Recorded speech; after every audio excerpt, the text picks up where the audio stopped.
नमस्कार, holistic health with Ishita में आपका स्वागत है। आप सभी को गीता जयंती की ढेर सारी शुभकामनाएं। आज मोक्षदा एकादशी है और कहा जाता है कि आज ही के दिन भगवान श्री कृष्ण ने अर्जुन को गीता का उपदेश दिया था। क्या आपने कभी गौर किया है या कभी ये सोचा है कि गीता का उपदेश ही केवल युद्ध के मैदान में दिया गया है? बाकी सभी ग्रंथों की रचना एकांत में हुई है, लेकिन गीता ही एकमात्र ऐसा ग्रंथ है जिसका उपदेश भगवान श्री कृष्ण ने अर्जुन को युद्ध के मैदान में दिया था। इसके पीछे क्या कारण होगा? मुझे ऐसा लगता है कि शायद इसके पीछे कारण यह है कि युद्ध जीवन की सबसे कठिनतम परिस्थिति है, और खासकर महाभारत का युद्ध, जहाँ पर अर्जुन के अपने ही उसके अपने विरुद्ध खड़े हुए हैं। और जीवन की सबसे कठिनतम परिस्थिति में क्या कर्म करना चाहिए, इसका निर्णय लेना शायद हर व्यक्ति के लिए सबसे मुश्किल हो जाता है। और अर्जुन तो महान योद्धा था, लेकिन वह भी विषाद की स्थिति में था। तो हमें भी अपने जीवन में कठिन से कठिन समय में हमेशा कर्तव्य कर्मों का चुनाव करना चाहिए।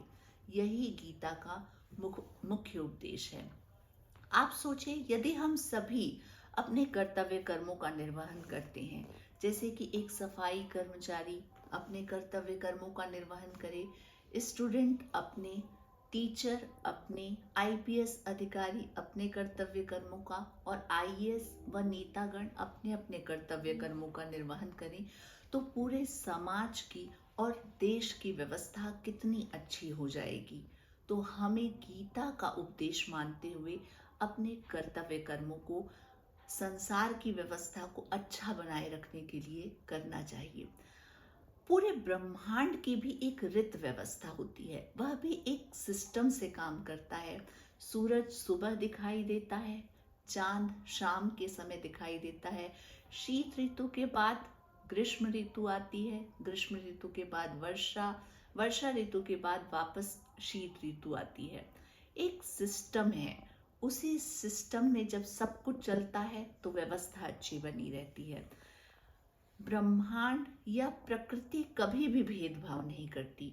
सूर्य एक सी ऊर्जा, एक सा ताप सभी व्यक्तियों को देता है।